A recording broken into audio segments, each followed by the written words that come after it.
42岁的哈萨克坦基奥米尔曾被关押在东突厥斯坦在教营，如今得以脱身的他向世界描述那段遭遇。每天早上7点到7点30分，我们都要唱中国国歌。我们一起唱40或50人，面对墙。奥米尔告诉法新社，他说，所有年龄段的被拘留者都有义务每天早上吃猪肉。他表示，东突厥斯坦维吾尔和哈萨克人无法告诉媒体他们所经历的是什么，因为他们担心家庭成员会受到伤害。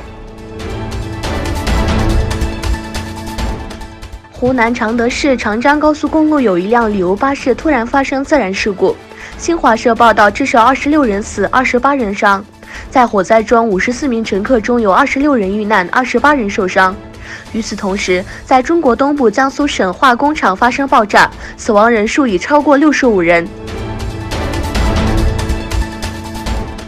联合国人权理事会第40届会议见证了近年来参与程度最高，会议已经通过了针对以色列的决议草案。通过接受的法案再次记录了以色列的侵犯人权行为。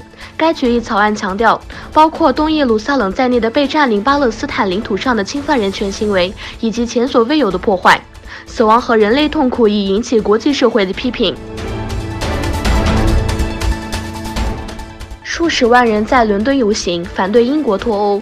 周六，数万名抗议者和高级政客在伦敦市中心集会，要求就英国退欧举行第2次公投。